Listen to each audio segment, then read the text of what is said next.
Good afternoon, everybody, and welcome to the Brighton Women's Centre Hustings on the Sussex Police and Crime Commissioner elections with a focus on women's safety. My name's Lisa Dando and I'm the Director of Brighton Women's Centre. Just as a quick reminder, the election day is a week today, which is the 6th of May, and that is the reason why we're here this evening to talk to our candidates about how they will work to support the women of Sussex. It's been less than 2 months since the murder of Sarah Everard, and the media cycle may have moved on, but the conversation sparked by Sarah's murder must continue. We must remain determined to end male violence. Between International Women's Day 2020 and International Women's Day 2021, 118 women have been murdered by men. On average, a woman is murdered by a man once every 3 days. Of these women, 62% are murdered by a current or former partner. Every one of these women deserves the level of attention and outrage that Sarah Everard received. These figures are horrific, and change is desperately needed. BWC is committed to keeping the conversation in the spotlight. We are committed to the fight for change. Our priority has always been to work to protect and increase the safety of women, and we will continue to fight for an end to male violence against women. Women who are brave enough to report rape have only 1 in 70 chance that their rapist will be prosecuted, and the police employees accused of domestic abuse are a third less likely to be convicted than the general public. 70% of women in the UK have experienced sexual harassment. For many of them, this starts as young as 12 or 13, yet the majority do not report it. We know that a huge number of sexual assaults also go unreported. So, the Police and Crime Commissioner is an elected position intended to hold the Chief Constable and the local police to account and make them answerable to us, their local community. How the PCC works has a strong impact on our service at BWC and our clients, as well as our community. If you're unsure who to vote for on the 6th of May, then this is your opportunity to understand who the candidates are and what they will do, if elected, to better protect women and girls across Sussex. We hope this will be a chance to hold candidates to account and understand how they plan to prioritise the issues that concern women in our county. The candidates in alphabetical order are Jamie Bennett, Liberal Democrat, Kahina Buhasan, Green Party, Katie Bourne, Conservative, Paul Richards, Labour and Cooperative, and Roy Williams, Independent.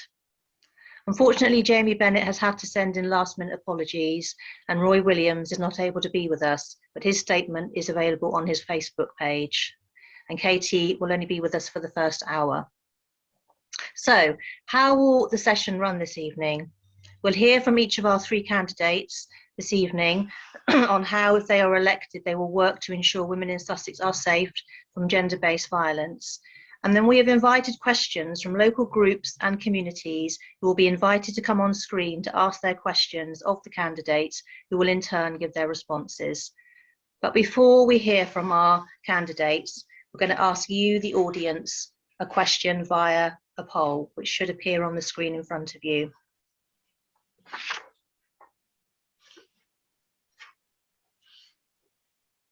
So we've just got a minute or so, and even us on the panel here can have a go at this one, I believe, to click a box, and then we'll see what the results are.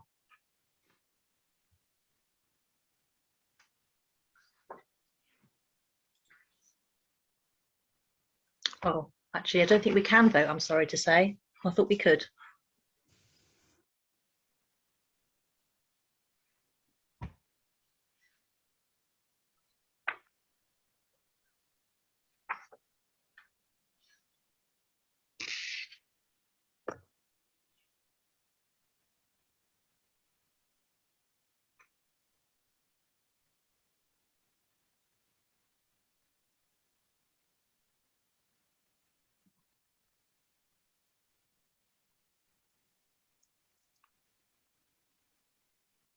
Okay, so here are the results. 39% have said yes, they have decided whether they are going to vote in the election. 4% have said no, excuse me, and 57% have said yes, but are unsure which candidate.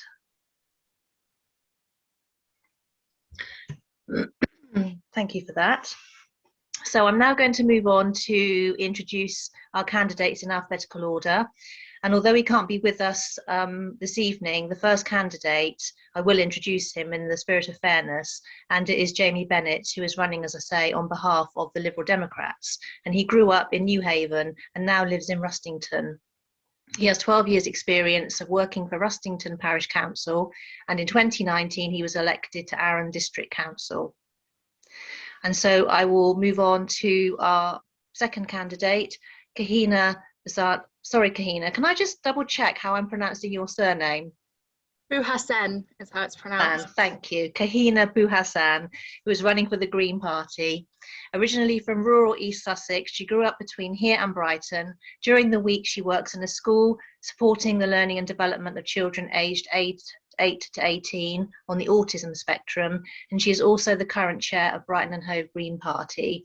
So Kahina, we'd like to hear your statement, please. Thanks, Lisa. It's my belief that policing is broken in Sussex. Over 10 years of Tory leadership and austerity has left a system that just isn't working, especially for women and Black and minority ethnic communities. Misogynistic hate crimes have risen sharply across the county in recent years, yet conviction rates remain shockingly low. Meanwhile, even as women speak out, this government wants to silence dissent through its police crime sentencing and courts bill. Years of Tory cuts have led to an underfunded police and justice system, which allows crimes to go uninvestigated and leaves victims without justice or support. We need a police and crime commissioner who will stand up to the Conservative government and demand better for our residents, not another Tory willing to continue implementing government cuts to vital services without protest.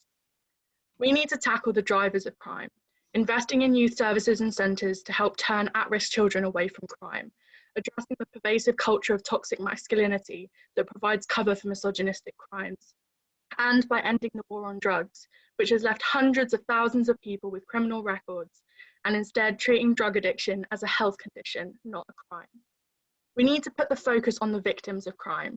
Restorative justice gives victims a voice and helps offenders see the effects of what they have done and take responsibility. The Green Party's plan to make everyone safer will enhance the rehabilitation services on offer for long-term prisoners, commissioning rehabilitation services that have a track record of success. Women, and in fact everyone in Sussex, frankly deserve better. They deserve a criminal justice system that actually delivers justice. I want to speak up for the communities that aren't being heard. I'm committed to making Sussex Police for the people.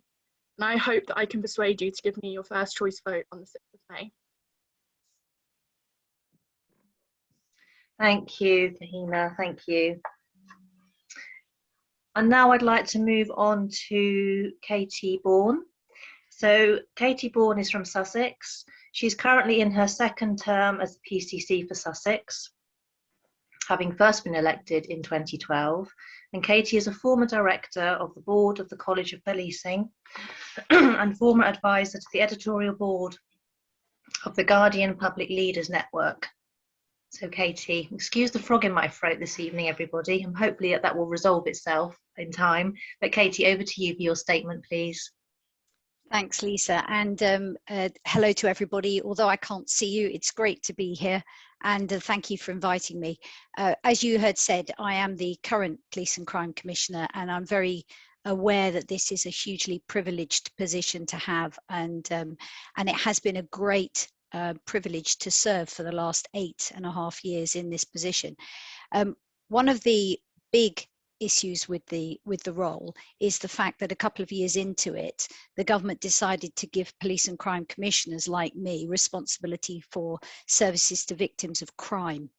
And that, in its way, has brought me to where I am now, having met many of the organisations that those of you watching represent or belong to. And for me, it's been an incredible learning journey, actually, so to bring me to where I am today. So I've been working very closely with our local women and girls services. and the providers of those services. And we've already developed the first ever Pan-Sussex victims framework, which we are now working quite hard to develop further. And if I'm re-elected, I intend to provide more preventative measures so we can address issues like, for example, teaching young people in educational establishments about healthy, positive relationships, and developing some groundbreaking perpetrator programs, and further developing some of those that we've already set in practice, because the only way we're going to tackle some of the issues that young women and girls face today is by looking at the whole system. So it's, where does it all start at a young age? Where are those biases first inbuilt? And what can we do in the early prevention piece? And then when survivors, victims come forwards in the first place, what is that police response like? And I've worked tirelessly with Sussex Police to try and improve their response. They've made great strides, but there is still a lot more work to do around domestic abuse, around stalking, and so on. And then finally, it's getting those convictions in the courts and improving rates, for example, conviction rates around rape and serious sexual offences. And I'm working hard with the Crown Prosecution Service and others to improve that. So that's my pledge to you if I am re-elected, that I will continue the work I've already set in motion, because there's a heck of a lot more to do. Thank you. Thank you, Katie. And moving on to our fourth candidate, Paul Richards is the Labour and Cooperative candidate for Sussex Police and Crime Commissioner, and has been based between Sussex and London. He is a Labour activist, columnist and author who has written for Labour List, Progress and The Guardian. He has also been a special advisor to 2 cabinet ministers and a chair of the Fabian Society. So over to you, Paul.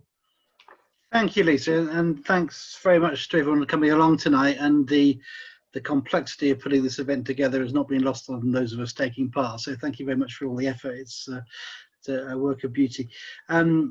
So I'm the Labour and Co-op candidate, and I've been going around the county over the last few weeks, very recently selected candidate, talking to lots of people. And the 3 messages I've been putting across have been coming over really well. One is people recognise there are now fewer police than there were 10 years ago, and they want more police, particularly in neighbourhood teams, community-based police, on the streets and on foot patrols in particular. And I would argue they should have local agreements with communities about where the police should be and what sort of policing they need, because who knows better than local communities. I was in Crawley this morning on an estate where, you know, local people were telling me they knew where the drug dealers were, where the crimes were going on, where the antisocial behaviour was, but they never saw police on foot patrol in those places. Second of all, I've been talking about victims, particularly the need for a victims law. I was on a call with Jess Phillips, the Labour MP, last night about this, and this really crying need for rights for victims within the system, and also for witnesses of crime too. And it must be less transactional. I think the problem for many victims of crime is that they are treated as an afterthought or an adjunct to the process, and it's a very transactional process, and there's no counselling, no emotional support, there's no ongoing support. If you're the victim of a crime, it doesn't end once the court case is finished. You're the victim of a crime for the rest of your life. And so I think we need to look again at how we support victims, and I'm particularly concerned about the backlog in the judicial system, because I think if people are waiting 2, 3, 4, 5 years for cases to come through, victims will simply drop out of the system, and that means criminals have won, and therefore we need to really think about how we're going to speed up some of those systems, because justice delayed is justice denied, as we all know. And then the third area I've been talking about is preventative services. So again, in Crawley this morning, a woman came up to me and started talking about her background, and she'd been involved in violent crime, but had got involved in a boxing club, and she had then taken a life course very different from the one she might have done. And we talked about how those kinds of distractive services, providing young people in particular, but not just young people with sports clubs, boxing clubs, BMX, you know, you name it, is actually a way to prevent crime, as well as creating a better life for people. So I think you have to look at crime not just about the police and not just about locking people up, but how you prevent it from happening in the first place, and that means investing in the whole panoply of services that local government and national government can invest in, and the PCC too, to create a society that people feel they have a stake in, because if you have a stake in something, you are less likely to get drawn into crime. So those are some of the issues I've been talking about in the last few weeks, and it's going very well so far, and we will, I'm sure, drill into other issues as we get the debate going, but that's my pitch. Thank you. Thank you, Paul. And as I said, in the spirit of fairness, despite the fact that Roy Williams can't be with us this evening, I am just going to read out his short bio. So Roy Williams is the independent candidate, and he was born in the West Midlands and has lived in the south of England since the early 1980s. Roy is a retired Metropolitan Police Inspector with a wealth of operational policing experience gained in some of the busiest areas of South London. So there we are. We have our 5 candidates, and I'm really pleased that 3 of you could be with us this evening. And thank you so much for taking part and giving us your statements.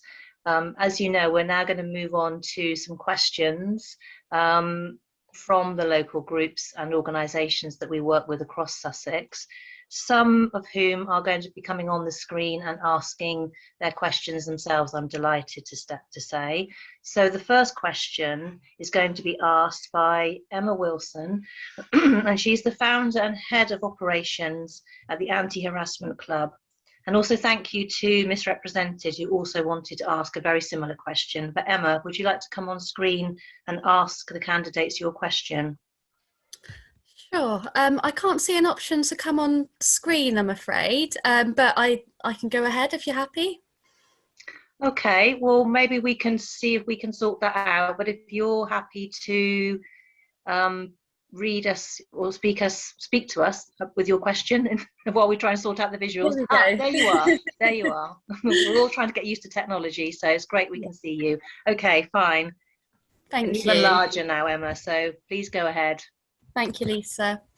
Hi, everyone. So my question is, given the extent of public sexual harassment experienced by women and girls in our local area, what will you do to tackle gender-based street harassment, and how will you ensure that reports of such incidents will be handled appropriately so that women feel that they will be protected?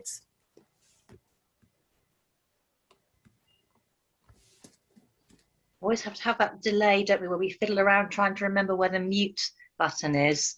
Thank you, Emma, for that question. And we're going to sort of take it in turns, obviously, to hear from each of the candidates. So, Katie, could I come to you first, please? Sure. Hi, Emma. Thanks for your question. So the Anti-Harassment Club I met with several months ago, actually, and was very impressed by their compelling arguments that they put forwards, and was very happy to support what they're doing with some funding as well.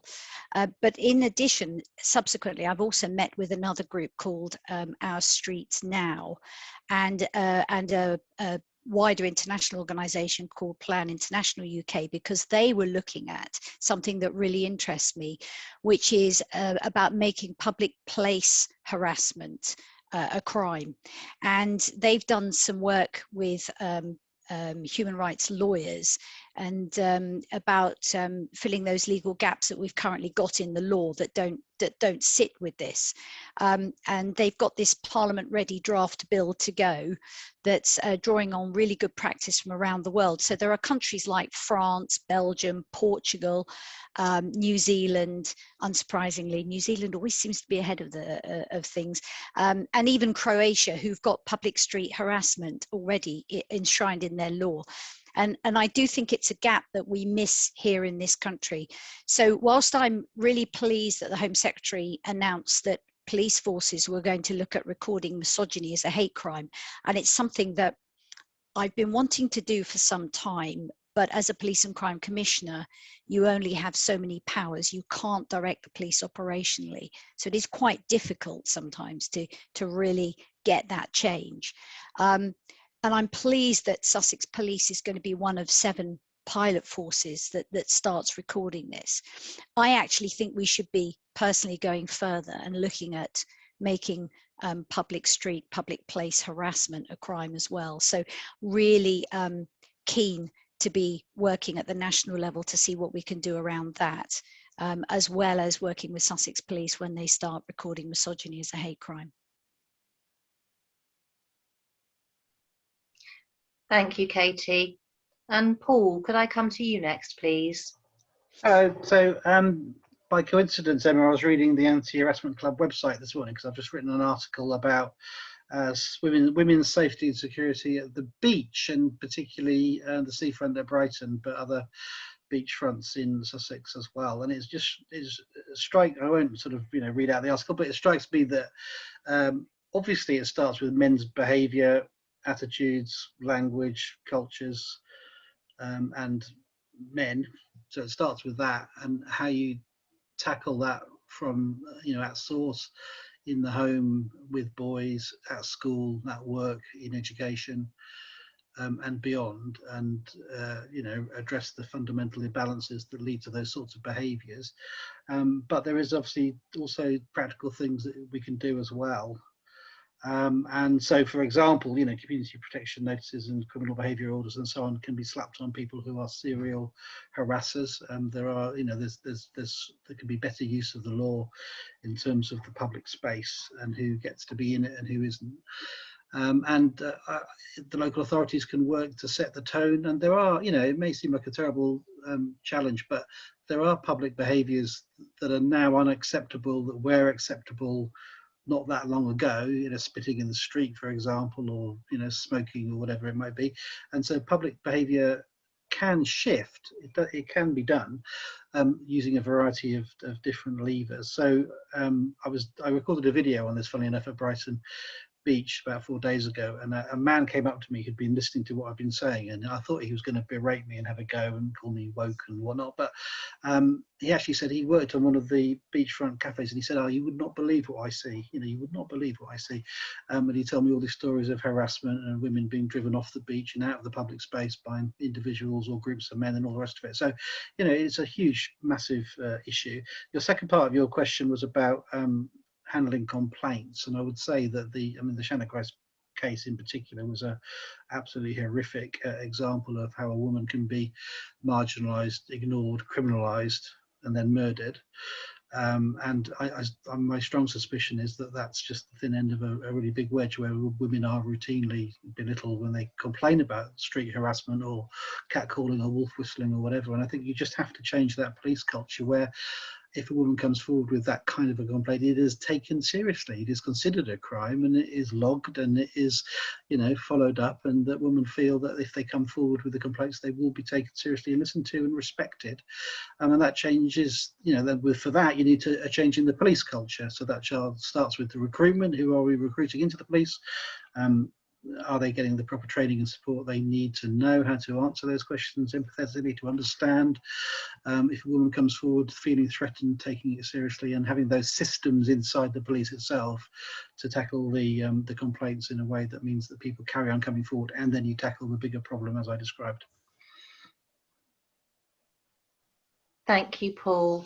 And Kahina, could I come to you for your response, please? Of course. I think Katie's absolutely right to be impressed by the more progressive way that New Zealand handles these cases. It's amazing what a progressive government elected through a fair system of proportional representation can do. It's, in Sussex, 97% of women aged 18 to 24 say they've been sexually harassed, while 80% of all women of all ages say they've experienced some sexual harassment in public. First, we need to call it out for what it is. Misogyny needs to be treated as a hate crime. It's amazing news that police forces will soon be required to do this. But the fact of the matter is it should have happened sooner. Where was Sussex Police when Nottinghamshire were piloting this approach? It's really depressing that it's taken this long for amazing campaigners that have been fighting for this to force this concession from the Tory government. Secondly, we need officers to take women reporting offences seriously and not to dismiss or minimise their experiences.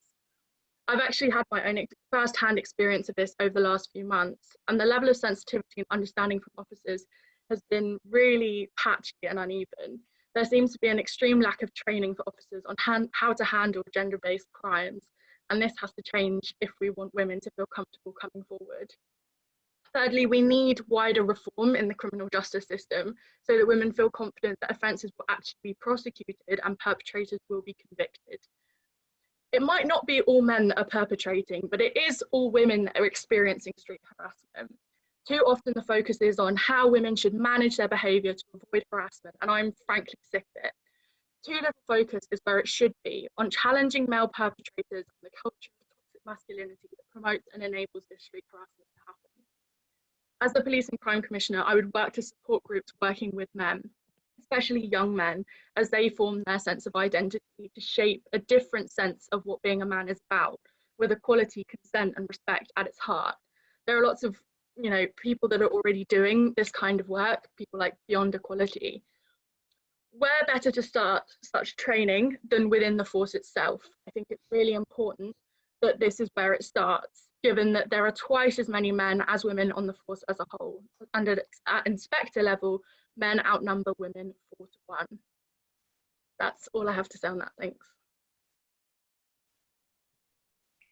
Thank you, Kahina. And thank you, Emma, for coming up and asking your question. Thank you. I would like to move on now to our second question, which is going to be asked by Nikki Robinson Dalton, who is part of the Brighton Women's Centre. So, Nikki, welcome to the screen. We can get you up.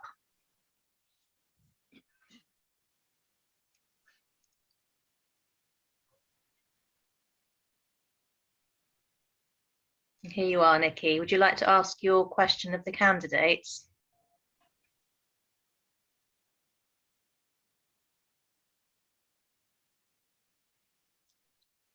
You might need to unmute yourself, Nikki, if you can yourself. Sorry, always. That's all right. Always happens. Here we go. I'd like to know how at Brighton Women's Centre we can be supported to reassure our women that they should keep reporting abusive and predatory behaviour from perpetrators to the police. For example, behaviour that breaches current restraining orders. This is becoming an issue as many clients report that their fears are not viewed as important. They feel like the perpetrator has still got control. This seems to be particularly relevant to women who've suffered trauma already and have mental health issues, so that they don't always present as the police might like them to be, as perfectly calm and perfectly rational when they're trying to report a crime. And it would seem that they're not really feeling listened to at the moment. Thank you, Nikki. And we'll start this time with you, Paul, if that's okay, to hear your response.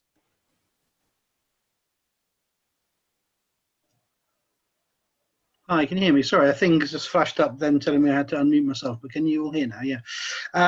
Thank you very much for that question, Nikki. I mean, I think it does relate back to what we were just talking about in terms of complaints handling and having proper processes in place and training in place for the police so they can deal with complaints that may be coming in from a variety of different motivations, and as you were saying, different levels of anxiety and so on, that people as the first responders to that complaint can deal with it in a sensitive and proper way and actually hear what's really being said and not just dismiss it and marginalize it and all of those things. And that does come down to who we recruit.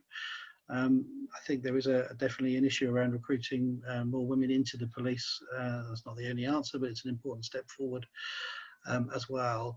And I think also there is something around the police, the kind of lingering canteen culture that I think still exists in parts of the police, including in Sussex. I don't think it's anywhere near as overt as it was maybe 20 or 30 years ago, but maybe it's formed now more sort of microaggressions and more subtle behaviours and attitudes that are probably harder to deal with. So we need to tackle some of that as well.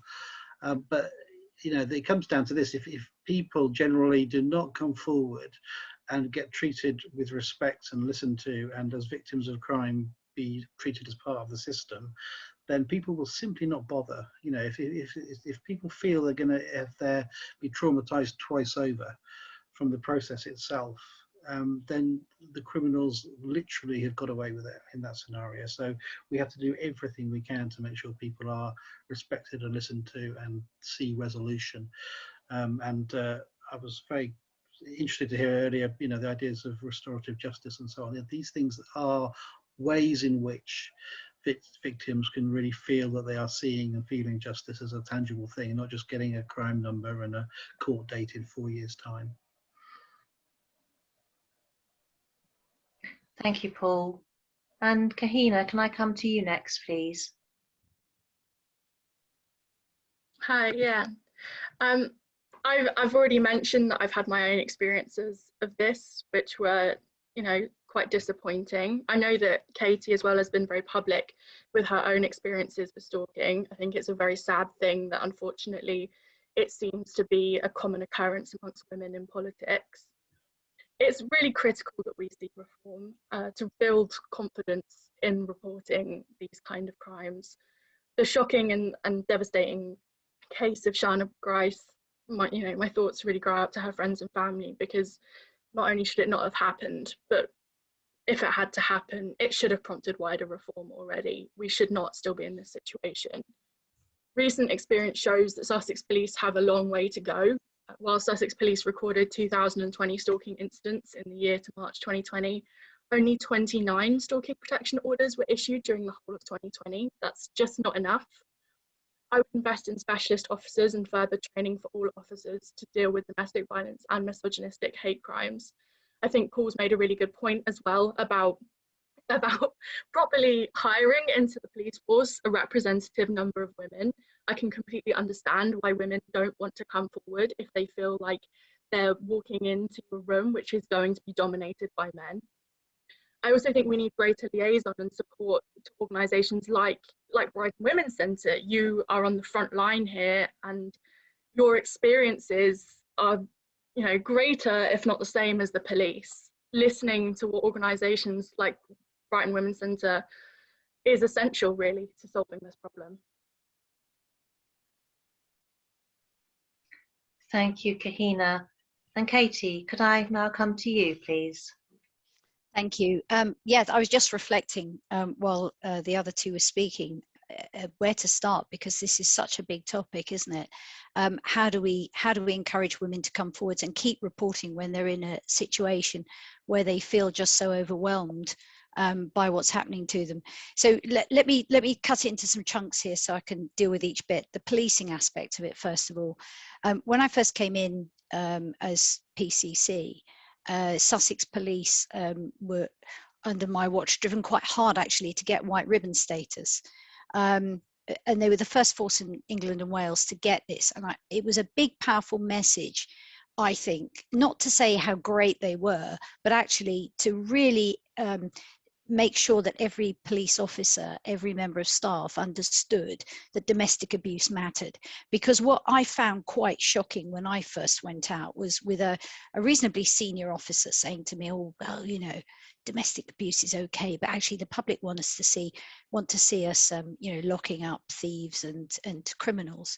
And I thought then, gosh, we've got a long journey here to really get officers to understand that, you know, 20% of all call outs of crimes to Sussex police are domestic abuse related. I think, you know, they're not perfect, but my goodness me, the journey they've come on has come a long way. So every frontline officer now gets full training through the College of Police on something called Domestic Abuse Matters, which is their domestic abuse training that's authorised practice now. And that is done regularly, and catch-ups and refreshers are also implemented as well on a regular basis. So that's one thing to get them to understand. On the stalking aspect, again, that's a whole topic in itself, but every new officer, we're doing a huge recruitment drive at the moment, and every brand new officer coming through gets a whole day's training on stalking on its own as well, and that's delivered by providers. It's written by people who've actually experienced it, and it's delivered by them to officers as well, so they really understand. So that's the policing aspect. And then from my part, we've also put a huge amount of investment into what we call the SOIT team. So these are 30 specially trained officers who these are not the officers that deal with rape or serious sexual offences, but these are special trained officers who are there to work with women who are in these sort of abusive relationships. And support for them is offered through the whole process. So right at the beginning, that initial response, through to the investigation, and then on to court if that's where the case ends up. And because of that whole process, it helps to build that trust, that confidence that that victims need in coming forwards in the first instance. And you know, if I'm re-elected, I intend to increase the investment in this area, so I have plans in place to continue with that. And then there's the other side of it. You know, there's the perpetrators themselves. So I was the first police and crime commissioner in the country to actually stand up and say, why are we not working with the perpetrators to change their behaviour?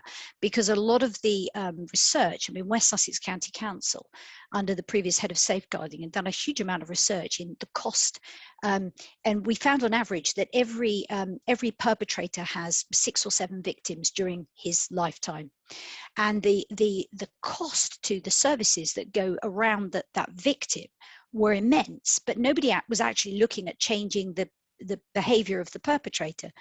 So working with Safe Lives, we spearheaded the Drive project, which actually then we were able to show over a 3-year period how we could actually dramatically reduce behaviour. And we worked with the highest harm perpetrators, the most difficult ones to work with. And we had some incredible results. You know, 82% of them were behaviour change and all sorts of stuff. And as a result, now government put a huge amount of funding into various perpetrator programmes. And we've gone one step further. We've now introduced a stalking perpetrator programme. Again, never been done in our county. And it only launched last month. So you can hear there's a lot of reasons why I'm really keen to be re-elected, because I just want to continue pushing this envelope and doing those things that people have never done before for whatever reasons. It's been too difficult, or maybe they haven't had the will, or the leadership hasn't been there to do. And the final bit is the getting those convictions in the court at the end as well, because as has rightly been pointed out, you know, the conviction rate in things like rape and serious sexual offence is really bad. I mean, it's just shocking. It is an incredibly complex crime, though, and those of you that deal with victims and have clients in this area will understand that. But even so, you know, for somebody coming forwards, the whole criminal justice system is just the most daunting system to go through. I was in court just this morning against one of my stalkers who was appealing against his prison sentence, and it was the 3rd time I'd had to go to court because it had been deferred twice already. So this was 3rd time lucky, and fortunately it got over. His appeal was not upheld, thank goodness. But the whole process just is soul destroying, and it's really difficult to get yourself into that mindset. So, you know, I have huge admiration for the services that work with and support victims through this, and yeah, and that's why I'm, you know, really keen that I get re-elected so I can continue with this work.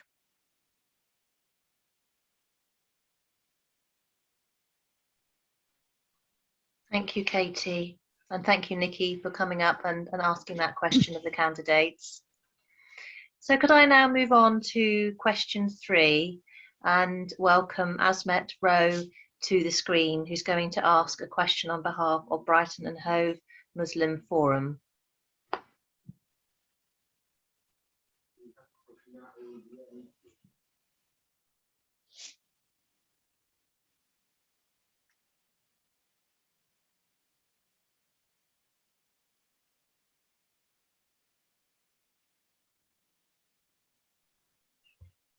Wondering if Asmet is with us. Trying to unmute myself. Okay, well, can you hear wonderful. Me? Welcome. Yes, we can hear you. Hopefully we'll you. see you shortly too. Okay.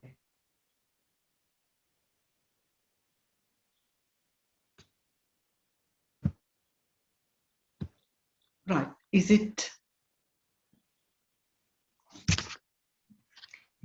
Wonderful. Yes, we can see and hear you, Asmet. Thank you for joining us. Would you like to ask your question of the candidates?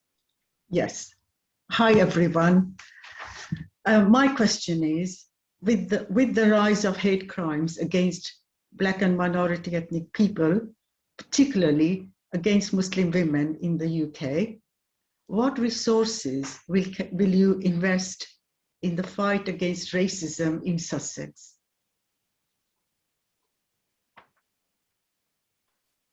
Thank you, Azmat. And could I come to Kahina first, please?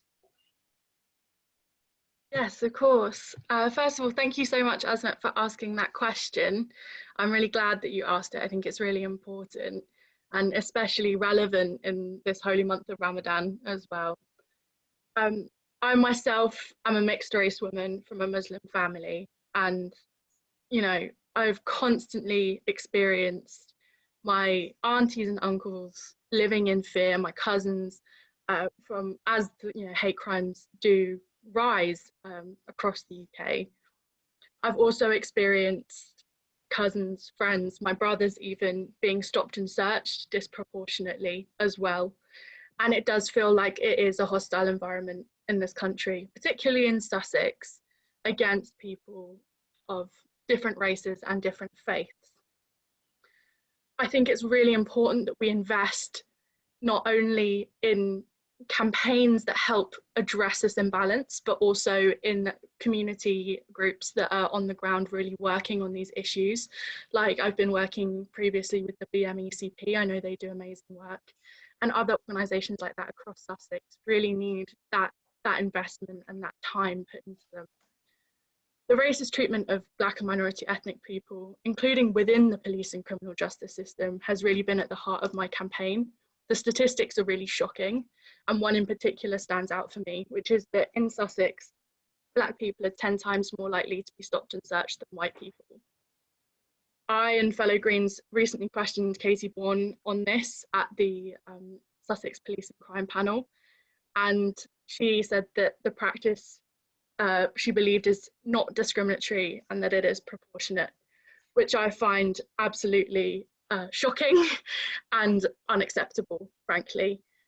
So I will be very interested to see if she has anything further to say on this today, but I think from that response for me, it shows an inability to lead and show any kind of sensitivity on racial issues as the Police and Crime Commissioner. Thank you. Kahina, thank you for your response. And Katie, can I come to you next, please? Sure, of course. Hello, Azmat. Since the beginning of this pandemic, we've seen people across all our communities come together and show immense amount of kindness towards each other. There's been some incredible acts of kindness. But it also, at the same time, it really saddens me. We've also at this time seen a significant rise in crimes driven by hatred. And I'm really concerned that these figures may just be the tip of the iceberg. And your question asked, what would we do as a police and crime commissioner to invest in the fight against racism in Sussex? Certainly, all police forces take racism in all its aspects very seriously. And I know that all the candidates here do as well. I'd be very surprised if any of us sat here and said we didn't. And hate crime covers not just obviously race, it is gender identity, beliefs, disability and so on. But I recently set up the Sussex Hate Incident Support Scheme to help victims come forwards and get the support they need. So this is the first county-wide hate crime support service, and it's run by Victim Support. And I get about £2 million every year from the Ministry of Justice to spend on victims of crime. And 1.5 million of that goes into services for violence against women and girls services. So the remainder of it doesn't leave me a huge amount, but we put about £123,000 into this hate crime service. And in just the first 6 months, it supported over 1,500 victims, which was about 50% more than we were actually expecting to support, because hate crime figures rose during lockdown. A lot of that was off the back of the BLM protests. We saw an 83% increase in hate crime reports in June and July of last year alone. But in addition, we've also unfortunately seen an increase in verbal abuse, online bullying and harassment, and even against our key workers as well. We've seen a shocking increase in abuse towards key workers and violence and so on. So the whole point of setting up this hate incident support service was to give that immediate emotional support, the advice that victims need, and also to coordinate with our partner agencies and with Sussex Police as well. So in addition, we have a website which is like a one-stop shop for all victim services that are available across Sussex, and it's called Safe Space Sussex. And you can go online as a victim of any crime and see what help and support is there for you locally, as well as what's available at a national level.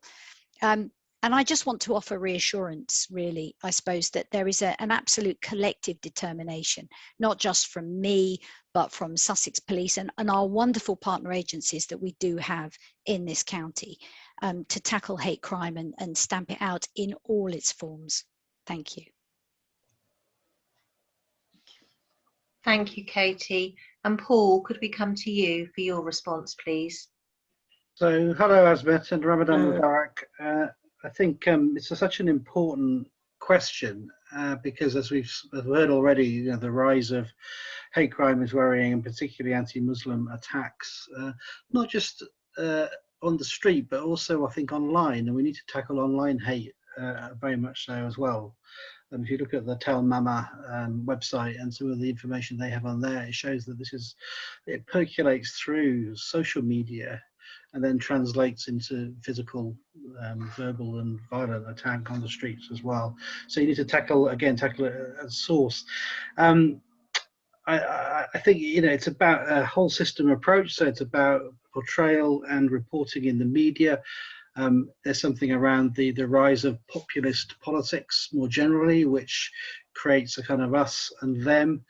It creates a kind of brittleness in our politics, in our public discourse. It sort of creates others within our political debates, and that needs to be tackled as well, not just here but around the world. And I think we saw perhaps in those last few hours of Trumpism where it all ends up. If you don't tackle it, it ends up in, you know, violence, attempt at coup, and it needs to be tackled with the education system too. So, you know, I know the Police and Crime Commission has got a huge range of powers, but they need to work with other agencies across local and national government and voluntary sector too to tackle this, because it does need to be tackled in attitudes inculcated in the schools and in other sort of public fora. So it's a whole range of things. Just on stop and search, I mean, Kahina is absolutely right to highlight this, because it is so obviously being skewed towards people of colour. It is also obviously being used in a discriminatory way towards people who are visibly different on the street. The question has to be asked, why? And whether there is a racist undercurrent that is actually causing that kind of disparity. You can't, you know, we mentioned I was the chair of the Fabian Society. Our mission in the Fabians is to look at the evidence and come up with solutions. If you look at the numbers, look at the evidence, listen to the witness testimony, you can't draw any other conclusion that something is going wrong with stop and search, both here and in the rest of the country. So I would just push back. I know we've had a very collegiate evening, but I would push back on that a little bit, because I think that does need to be looked at again. But anyway, thank you very much for coming along, Azmet, and thanks for your question. Thank you for your answers. Thank you, Azmet, for joining us and asking your question. And thank you, Paul, for your response just then. Our fourth question, which I will be asking on behalf of the Scope Community Engagement Projects in Brighton and Hove, is as follows. Disabled people are statistically more likely to experience domestic and sexual violence and abuse, including from adult family members as well as partners. Disabled people also tend to experience abuse for a longer period of time before accessing support. How does this inform your approach to address safety in public and in supported living settings and in the home? And Katie, could I come to you first, please, for your response? Sure, yes. So first of all, I want to offer reassurance that those, so the most recent data that we've got from Marix in Sussex show that those with a disability are accessing the services, which is good. But it's really high. In 24% of Marriott cases that we heard in Sussex, the victim was identified as having a disability. And this is much higher than the regional Southeast average, which is about 7%, and the national average, again, around 7%. So definitely the victims are accessing the services, which I think is a positive. However, as is rightly pointed out, you know, they do experience abuse for a much longer period of time before they actually come forwards to get support. And the question is, you know, how does that inform my approach? So I think it's really important that, because I am a commissioner and I have funding to commission services, it's important that it informs the approach to commissioning those services. So all our commissioned activity in my office, we conduct equality impact assessments. And this activity ensures that we're not adversely providing services that do not support people with additional needs. So all of the recently commissioned services are required to provide a service to everyone, including those with a disability. Obviously, it forms part of our ongoing contract management and monitoring of those services as well, to ensure that they're meeting what they said they would. So not just in the actual commissioning piece, but actually in the monitoring as well, that I make sure that they do say what they provided, what they promised they would do. And within our funding streams, we also ask that services ensure that they're providing a service that's accessible to everybody. And so these are assessed as part of any application process. And the most recent round we gave additional points for services that were able to demonstrate they were able to support those with protected characteristics like disability. So I think it's, you know, I am very alive to this, but it's certainly an area that I would be really keen to meet with Scope and partners to discuss further ideas that they may have. But do thank the group for their question. I think it's a really important area to raise. Thank you, Katie. And Paul, may I come to you next, please, for your response?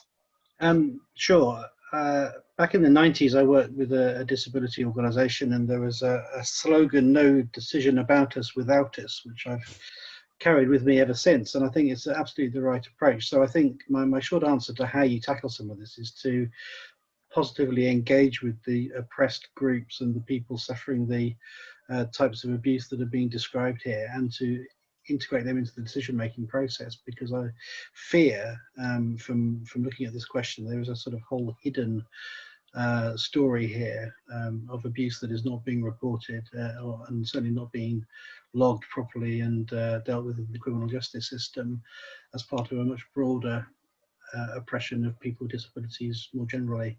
So I think that the first thing that the PCC should do is to sort of bring in some of these voices right into the heart of decision making and the commissioning stage and beyond, and actually listen to what is being said and listen to what's being suggested and then act upon it.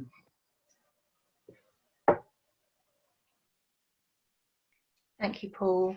And Kahina, please. Yeah, this is another thing that I experience firsthand every day. Working in a special needs school, the first thing that you're told when you walk through the door is that, you know, these people are more likely, these students are more likely to experience abuse than anyone else. And so you have to keep your eye open and you have to be aware. I think so much of getting this right is about the partnerships that we build. Multi-agency working is essential to identifying the full extent of domestic abuse and improving prevention or early intervention. Crime reduction partnerships have to take the lead in coordinating information from refuges, the NHS, police, children's services, adult services, social housing, of course, schools as well have a huge impact.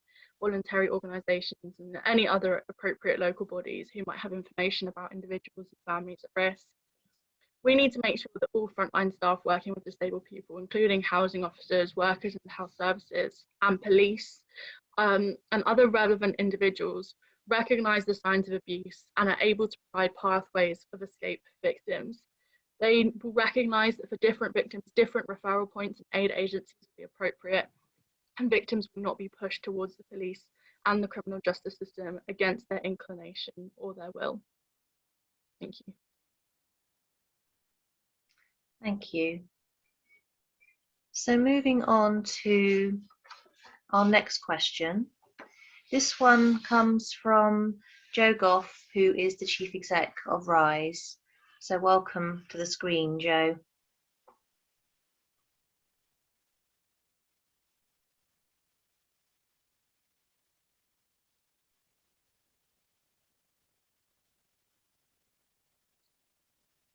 Hello. Hello. Good to Hi. see you. Ready to ask your question? I am. Sorry for the delay. No problem. Thank you to Lisa and Brighton Women's Centre for inviting us to put this question. And I'd like to thank Anita Jo Hull, who's a member of my team and leads on our Black and minority women's community work. So the question is, migrant women are afraid to report domestic abuse to the police for fear of being reported to the Home Office and deported. As Police and Crime Commissioner for Sussex, how would you ensure that those victims are safeguarded, not criminalised, and provided with fair and equal access to criminal justice? What changes and improvements would you make locally and nationally?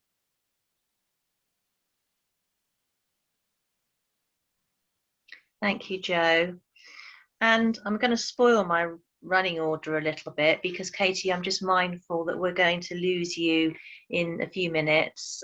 So would you be willing to answer Jo's question first, just in case we do lose you? Sure, I'll try and keep it. I'll try and keep it tight as well. Jo, thank you for the question. Good to see you. There was Her Majesty's Inspectorate of Constabulary did a report back in December called Safe to Share. And it was a really good report, and I welcomed it. And it confirmed the practice of police who share victims' immigration information with the Home Office. And they absolutely showed how it completely deters victims from reporting to the police. And of course, this has to change. I mean, nobody should suffer in silence while they're subjected to domestic abuse and exploitation.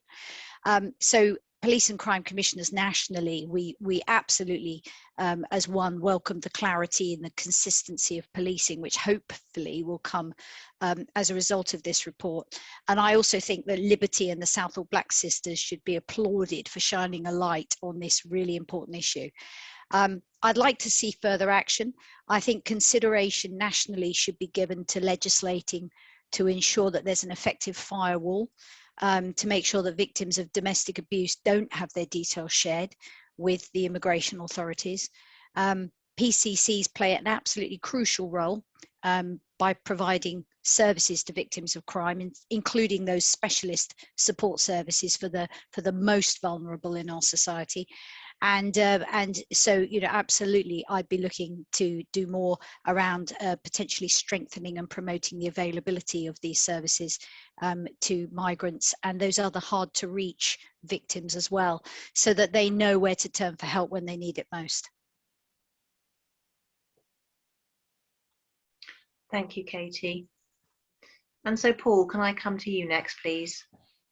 I broadly agree with everything that's been said there, but I mean, you know, there is a broader context to this, and it's not that long since we had Home Office vans driving around with "Go Home" slapped on the side and talk of a hostile environment and so on. And so, you know, you can't decontextualize some of these things from the broader political context that's set by the Conservative government.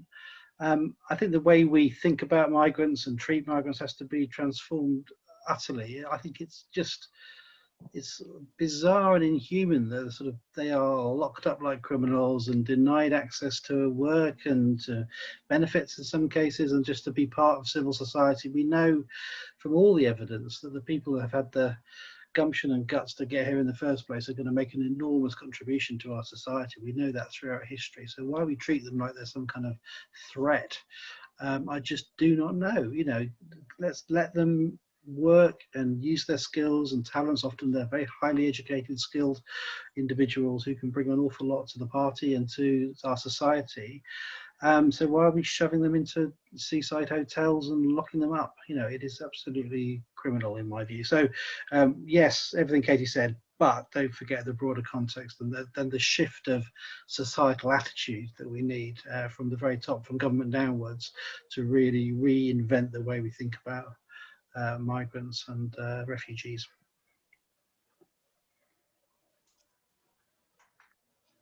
Thank you.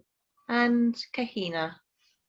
I think Paul's absolutely right. There needs to be a wholesale rethink of UK immigration policy. The hostile environment has trampled all over basic rights, decency, dignity, and humanity, from the humiliations of the Windrush scandal to the degradations of detention centres like Yarl's Wood. The horrors are just mind-blowing and seemingly never-ending. The UKipification of the Conservative Party is absolutely complete. It's symptomatic of the wider racism from successive Tory governments, from Theresa May's hostile environment, as Paul mentioned, to Priti Patel's two-tier asylum plans and the recent whitewashing report denying institutional racism. In contrast, I would invest in more specialist services for tackling racist hate crime, look at additional support for officers of colour within the force. We need our police to be representative of the communities that we serve.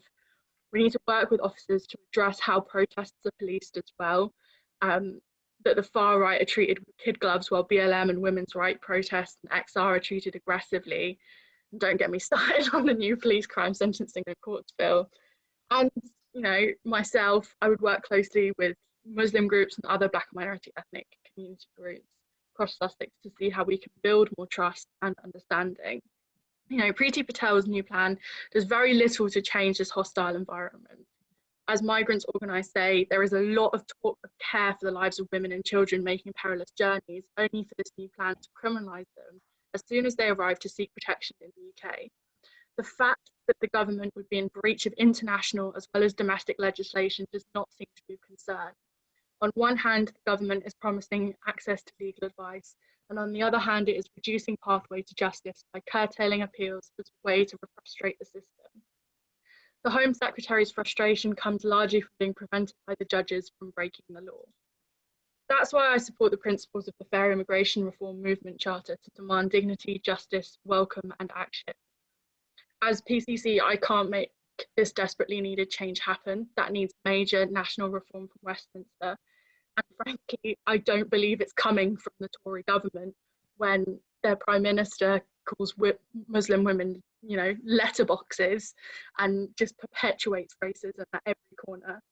But I can promise that within the scope of the law, I would place a strong emphasis on treating migrant women as human beings.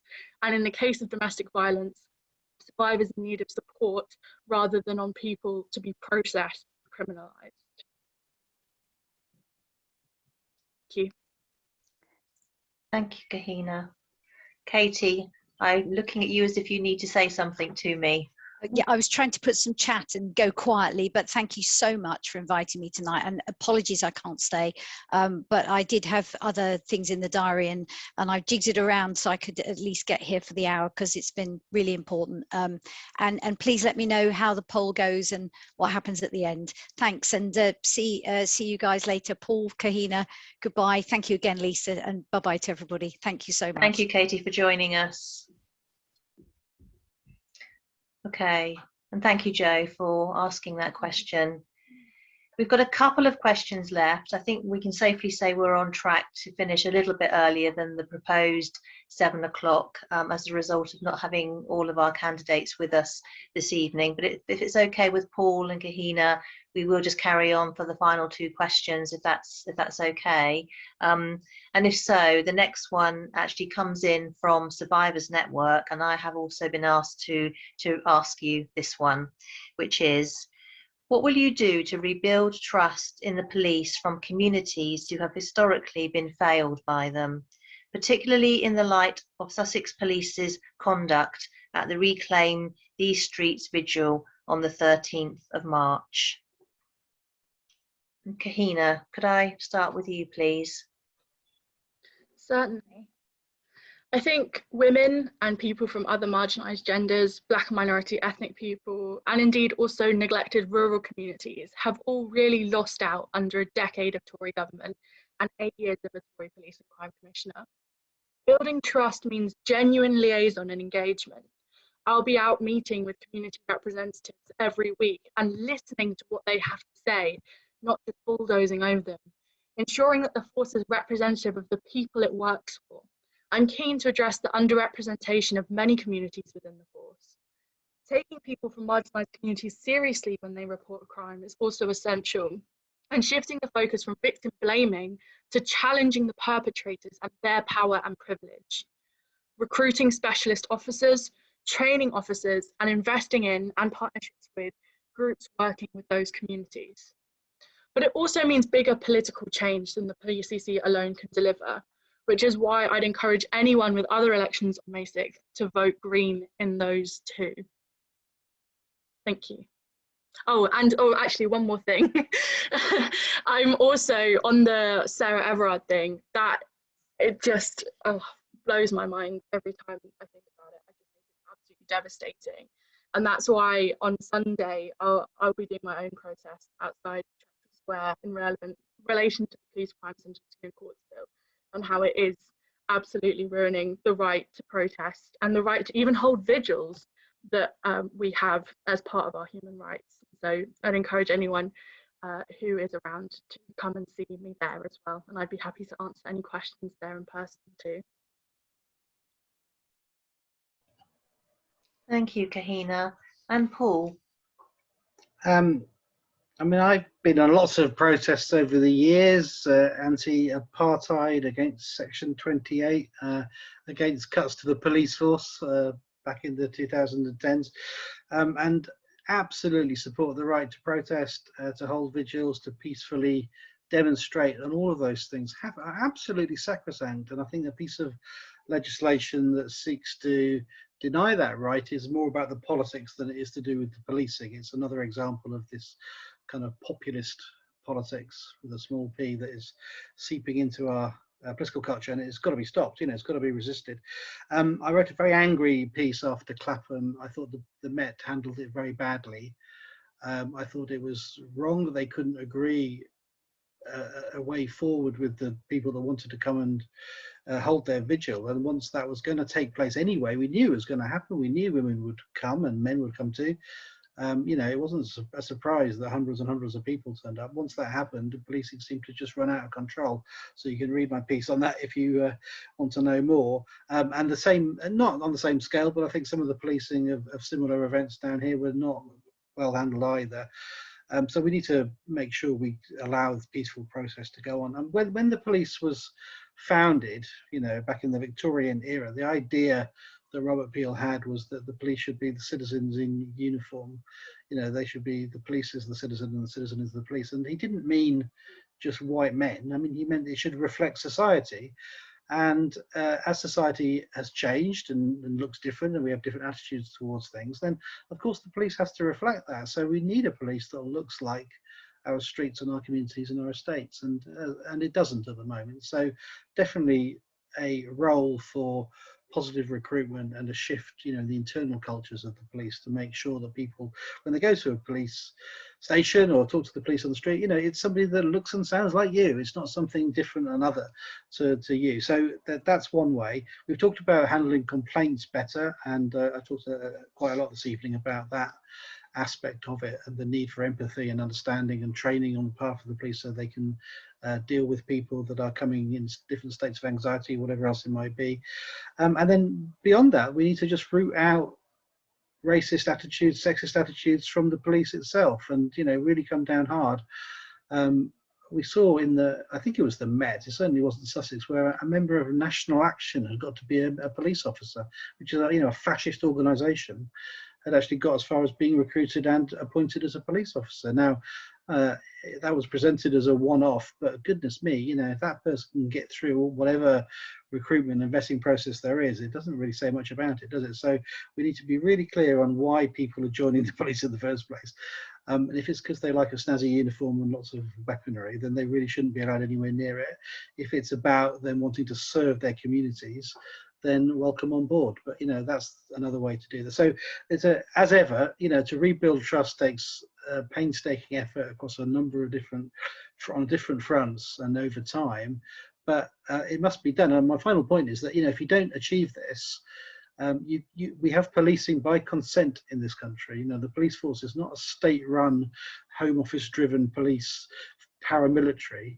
It is policing by consent, and if consent is withdrawn, if people feel that the police is not there on their side, then the whole system starts to fracture, and that becomes very serious indeed. Are we getting another question, Lisa, or can I just stop there? Is there another question after this? There's one last Brilliant. question, Good. I'll be Paul. quiet then.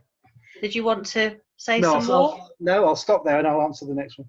Okay, wonderful. All right, thank you. So yes, this is the final question for you both this evening, and then we'll move to the second poll of the evening, which is to revisit the first poll, just to see whether anything that's been said has influenced our illustrious audience's minds. So welcome, Elle Dyson. Hi. And Elle is from Home Safe. And Elle, what would you like to ask our two remaining candidates this evening? Hi, thank you for bearing with for the last question. My question is, reflecting on the policies and practices which already exist within Sussex Police to protect women and girls in our city, which do you think are the least effective, and how do you propose to improve them? Thank you, Elle. And Paul, can I come back to you to answer that one firstly? I think it sort of kind of loops back to where I started, which is that the police seem to have, you know, withdrawn from many of our public spaces and are riding around in cars and, you know, are sort of arriving if you're in a crisis, but are not enmeshed in the community. And what I talked about at the very start of tonight's excellent Hustings is the need for more community-based policing, neighbourhood policing teams that agree policing priorities with local communities. And I think if you have that really working, and not just geographical communities, but women's groups and trade unions and other, you know, other sort of civil society organisations, then I think you get a better policing. It's more responsive and so on. So I think that's the missing ingredient right now, is that it's because there are many fewer police now than there used to be. They are rushing around Sussex trying to solve all kinds of different crimes. It's become a pure emergency response. And the idea of the police, don't forget, is to prevent crime, not just to arrest criminals. So, you know, getting that back into the system, I think is super duper important. And the Police and Crime Commissioner can set the tone on so many areas. I mean, one of the things I've talked about, and I'm sure we can't sort of have longer to talk about this with Kahina, is how the police force can become a green force. You know, why the move to electric vehicles, becoming carbon neutral in terms of police stations. You know, why don't we have pollinators growing in all of the land that the police own? You know, there's things where you can set a tone, you can sort of make a difference in that regard. You know, if you do those kinds of things, then I think people do then come back on board and see that the police is something not there to oppress them or just there for an emergency, but part of society. So a long answer to your question, Al, but it's I've only just got sight of it as well. So that's some initial thoughts, but it's not easy, and there's no single thing you can do, I don't think, to make it better.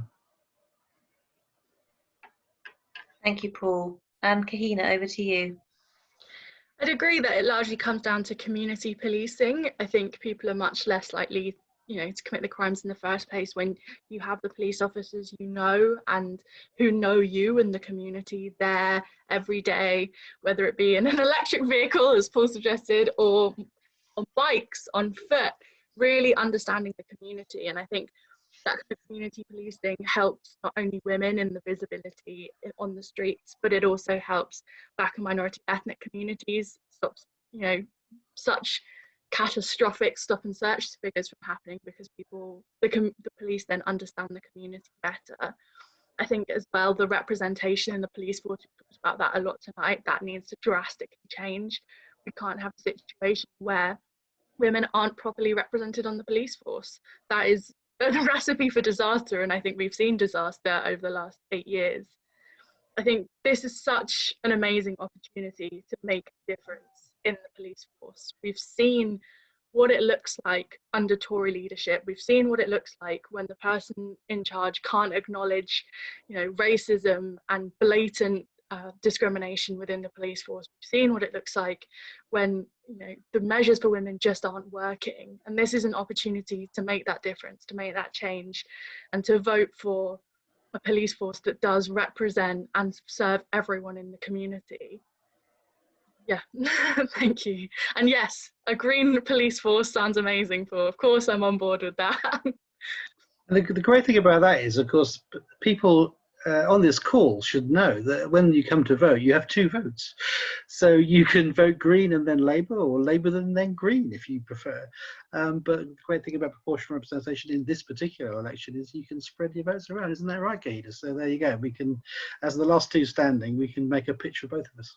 Absolutely, and it's no surprise that the Tories are changing it to the next police and crime commission. Yes, yes, exactly, yes, quite so. Thank you, and for that final plug there. Blatant. Yes, exactly. Moving swiftly on. So I think we're about to run. Sorry, thank you, Elle, for coming onto the screen and asking that final question for us. We're going to move on to the same poll that we asked at the beginning of the event this evening, just to see whether there's been any sort of shift in the audience perspective after hearing all of your responses. So hopefully the poll will come up on the screen shortly. But as I said earlier, I thought we could vote, but we clearly can't. So we'll just have to wait and see what everybody else thinks.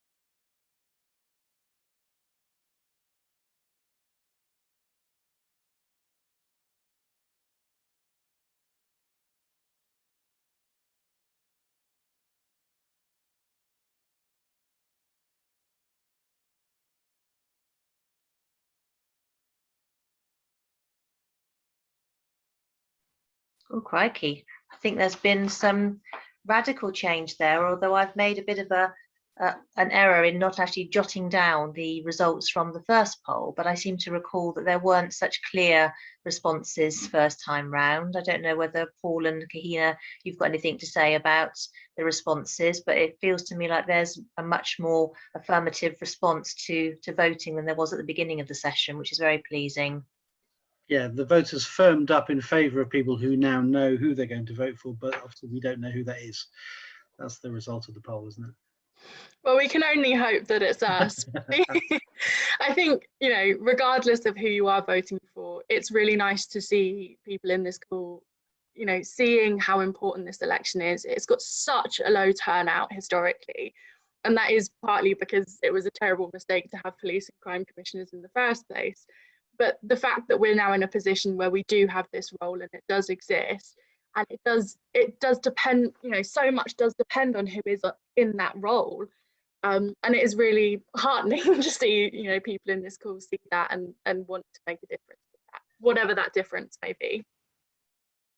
Well, thank you to both of you. And can I just say, as a reminder, the election is, as I said at the beginning, a week today, Thursday, the 6th of May. So please do make sure you go and lodge your votes. It is important on the basis that, as Kahina says, we do have this role and we do have a voice, and it's important that we make ourselves heard, especially on the subject of this hustings, which was around women and safety and how crucial that is. As a sort of final thank you to all of you, I'd like to particularly thank the candidates, Kahina and Paul, and also Katie, for joining us this evening, and also to those individuals that came up on the screen representing their organisations to ask their questions, and to the wider audience for bearing with us and participating in the evening by listening in to our conversation. And finally, but by no means least, I would like to say thank you to my fellow staff and particularly my volunteers who have yet again really, done outstanding work in terms of organising this event for us this evening online in a totally different format, which we trialled at International Women's Day, and very pleasing to see that it's run again so smoothly this evening. So thank you to all of you, and enjoy the rest of your evening and get out there and vote next Thursday.